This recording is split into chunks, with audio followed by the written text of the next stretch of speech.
What's going on, MMA fans? I'm back to do my UFC 127 review video. This is an okay night of fights. Nothing really stuck out to me. Stuck out. Man. Stood out.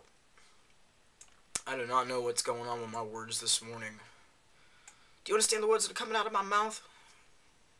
Yeah. I'll just let you guys try to figure out what movie that's from.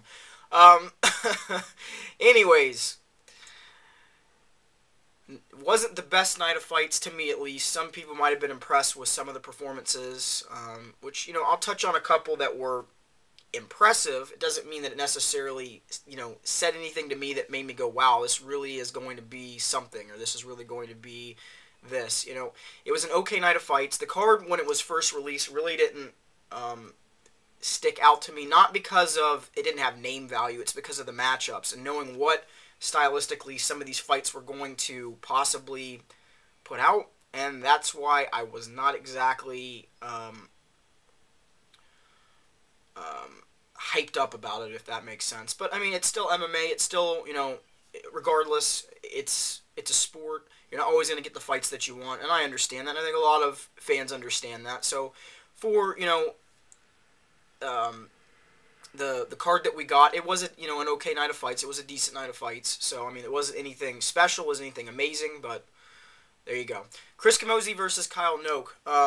Camozzi was doing pretty good on the feet, was able to use his reach, use the jab effectively, got caught in, a scramble from an exchange where Noke is able to get his back, uses very good positioning, sinks in the hooks, flattens Camozzi out, starts, hand fighting, able to get the arm underneath of the neck, lock up the rear naked choke, and secures it. So Kyle Noke wins via first round submission over Chris Camozzi. Noke has continuously, improved, and since he's gotten with Greg Jackson, we've seen some tweaks and some adjustments that he's made in his game, and he seems to be getting better and better with each fight. For Camozzi, he'll be back. His striking has gotten better. One area that he still has, the issues with is his positioning on the ground, being able to deal with guys, when it comes to grappling and being able to control position, and he needs to work on that. So both these guys, though, have a lot of upside. They'll be back strong, and I think both will learn from this fight. Chris Lytle versus Brian Ebersol. This was an interesting fight. Those of you that had not seen Brian Ebersol fight before, has solid wrestling base, which you all know now at this point. But one of the things that I thought that Lytle would be able to deal with was some of the clinch situations and be able to maybe catch Ebersol in a mistake in the clinch, because Ebersol has made some minor mistakes in his other fights there, and it didn't happen. Ebersol, with his unorthodox style, was able to kind of throw Lytle's timing off. Lytle got really, really aggressive in the second and the third round, trying to brawl instead of being technical, which is what he does. And Ebersol took advantage of that and was able to win rounds 2 and 3 pretty convincingly off of some mistakes that Lytle makes, going for continuous amount of guillotine attempts. And several of them against the cage, one where he was in half guard, that you got to correct. Got to correct. Can't be doing that, especially in some of the positions.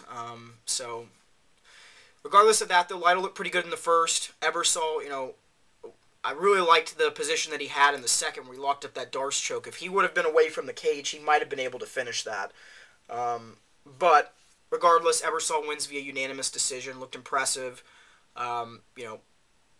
Hopefully we'll see some more improvements from him. He's got a lot of upside, very solid wrestling base, unorthodox style. For Lytle, he will be back. Again, got to work on not dropping for so many guillotine attempts. Otherwise, I think he would have done decent in this fight. He was able to shrug off, several takedown attempts, several clinch attempts. So there you go. Dennis Siver versus George Soteropoulos. Oh, and I don't know if I said, Brian Ebersol wins via unanimous decision. 2 rounds to 3. One judge had it 30-27, which I don't know necessarily about that, but we'll touch on that in a minute about the scoring on this card too. Dennis Siver versus George Soteropoulos. Round 1, Seaver just unloaded with two nasty left hooks, man. And both times just knocking down Soteropoulos. A lot of people are talking about I would have scored it a 10-8. No, I would have scored it a 10-9. I think one of the reasons I don't score it a 10-8 is Soteropoulos was able to come back and have some exchanges. And even in the beginning of the fight, was able to exchange. He wasn't completely dominated in that first round in almost every aspect. Now, if he hadn't have exchanged, hadn't landed anything, and gotten knocked down twice, and that's how the rest of the round goes, absolutely, that's a 10-8. I mean, I think a lot of people would agree with that, but I don't know. I just didn't give it a 10-8. That's just my look at it. Now, some of the judges did give it a 10-8. The second round, they had Soteropoulos winning. In the third, they had Seaver winning. So it ends up being a weird score. Now, here's what is odd to me. Listen to these scores. 29-28, 30-28, 30-27.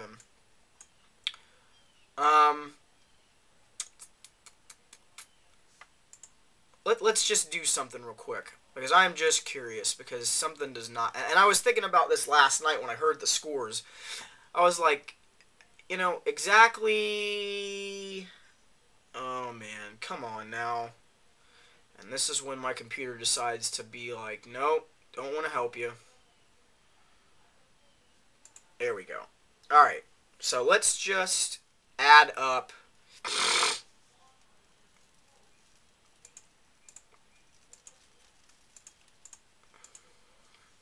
See, even that's not right. And then if we add up Seavers, let's just do this. Plus 9, plus 10. No. Okay, so we've got judges scoring this fight 3 rounds to Seaver, which I just... Some of the scoring on this card was just kind of... I don't know. And I'm just going to leave it at that. But anyways, regardless, the right guy won. I mean, in the end, Dennis Seaver ends up winning a unanimous decision. It should have been a 29-28, or if you scored it a 10-8 round, a 29, possibly 26 for Seaver, but it is what it is. Seaver had, Seaver had some of the more crisper striking, definitely in the first. Definitely, I think he had some of the better striking in the third. Was landing some good combinations. And then, in the second, that's when Soteropoulos started to find his groove. And then towards the beginning to, midway part of the third, Soteropoulos started to kind of not be there again. So, yeah, it was a really good fight. Both guys were exchanging. Both guys were being technical. And it ended up having, an interesting... segue for the decision. So regardless, Dennis Seaver wins via unanimous decision. Both guys look good. The only thing I will say is that Soteropoulos needs to use more head movement, which he did correct in the second round. Against guys that have, the type of striking and the type of power that a guy like Seaver has, you just can't stand there in the pocket and expect to take punches like that. And he made a crucial mistake on trying to throw a hook, and as he's throwing a hook, not moving or, using his footwork to get out of the pocket and getting caught with a counter by Seaver. So it is what it is. Both these guys will be back. Seaver, looked impressive in this fight. For George Soteropoulos, he will be back as well. Michael Bisping versus Jorge Rivera. Both of these guys, came in with a lot of animosity towards each other.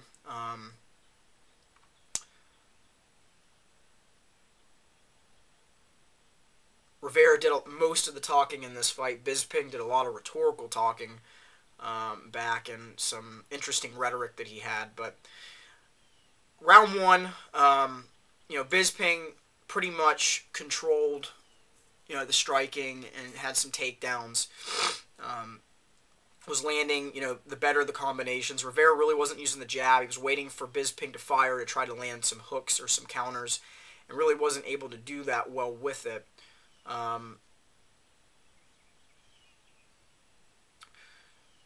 Towards the middle part of the first, Bisping lands an illegal knee, And here's the thing that kind of shocks me about this. Now, we're not dealing with, like a KJ Noons type of knee here, where KJ was like at an angle and he kind of can't see that the other knee is still touching. Michael Bisping is clearly in front of Jorge Rivera. He's looking down at him. He can see that his hand is on the ground and his knees, and he still lands it. I'm just going to say it, and this is the thing, and I'm going to talk about the rest of this fight, but Michael Bisping is a talented fighter. He may not be the nicest guy in the world. He may not be have the most genuine attitude or most genuine personality, but when it comes to this kind of stuff, it's unexcusable. I don't care how bad the trash talk was. You can't do it. And I'm just saying it. Because where are you going to draw the line eventually at some point? Oh, well, he was okay to do it because somebody talked. And that's what I've been reading on the forums, that, oh, well, we'll let it slide. No. It's classless, and it's absolutely makes the sport look, again, when we have these brawls and this stupid stuff happen, it makes it look bad. So, does this one make the sport absolutely look bad in general, and am I, blowing this out of proportion? Absolutely not. I'm not saying that this one incident is going to make everyone, write an article and say that MMA is animalistic and everything, but when things start to build up and you start to see this kind of stuff happen, which we've had a few years in the past where foolishness was going on, that tends to go that direction. So hopefully this is where it ends. We don't see any more of this kind of stuff, but the point is taken away, which it should have been clearly. Was a 9-9 round, so Bisping wins it, but ends up being a 9-9 because of the point deduction. Second round, Bisping's able to land some, pretty good combinations.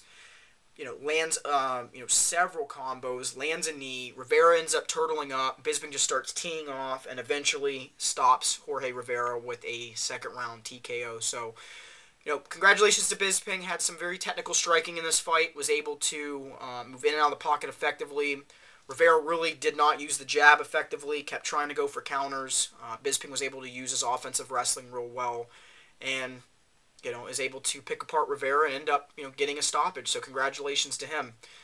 For Rivera, I think that, really he needs to work on getting that jab out there, especially against a guy like Bisping. I think if he would have done that, he might have thrown off some of the timing, making, Bisping think a little bit more, and that might have given him some more opportunities to land some combinations. But there you go. So, congratulations to Michael Bisping. He wins via a second-round TKO. John Fitch versus BJ Penn. Now, this was an interesting fight to score.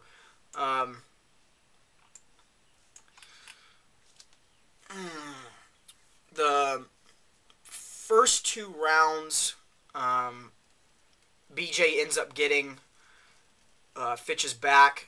First round was towards the beginning of the fight, and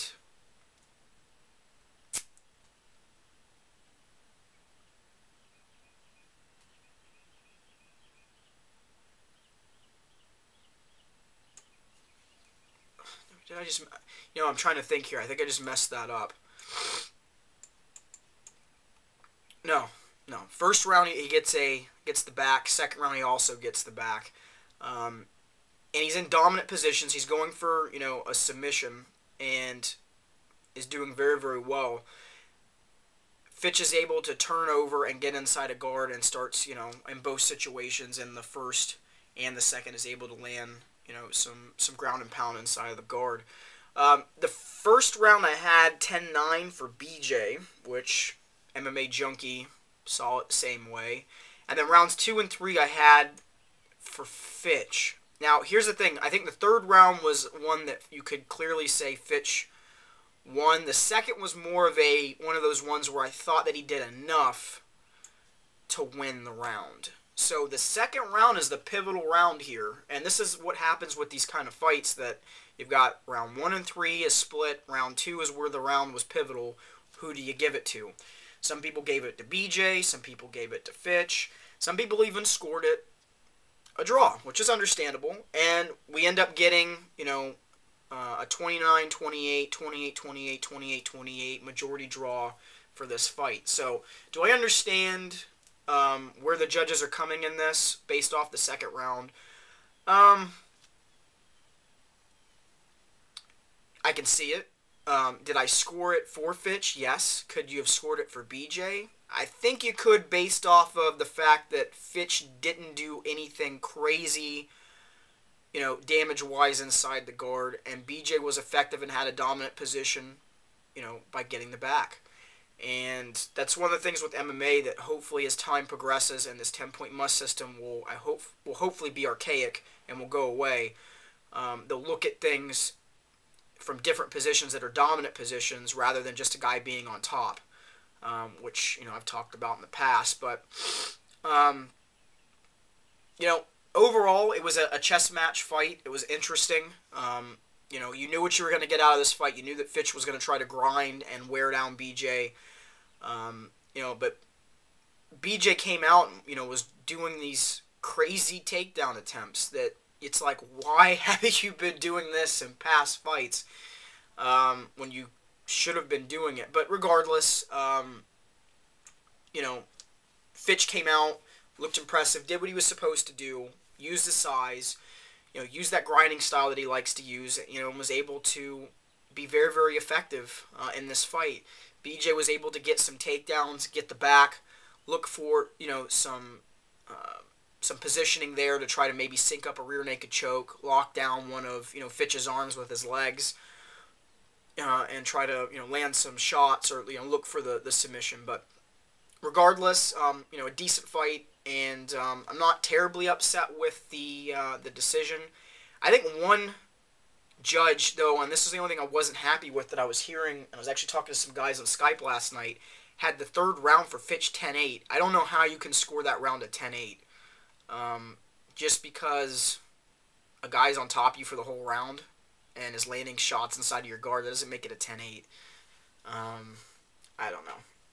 If that's the case, Sean Shirk would have been winning 10-8s back in the day all day, and that didn't happen. So, anywho, regardless, decent night of fights. An okay, main card, a decent main event. And again, I think you knew what you were going to get out of this card for the most part with the matchups and the styles. But an interesting main event, like I said, with Penn and Fitch and the chess match that was there with, Fitch putting the pressure on in the clinch and the takedowns, BJ going for the takedowns, getting the back. An interesting main event. So, decent night of fights, like I said. I will be back later on this afternoon or this evening to do my UFC on versus predictions for Campman and Sanchez. That should be a pretty good card. Make sure that if you have versus, check that out. So you guys take it easy. Hope you enjoyed the event. Hope you enjoyed my boxing video. If you haven't had a chance to check that out, check it out. Leave me some feedback. Let me know what you guys think. I'm still trying to progress with that, with the boxing and going to the gym. So you guys take it easy, and I'll catch you for the UFC on versus card later on this afternoon/evening. You guys take it easy.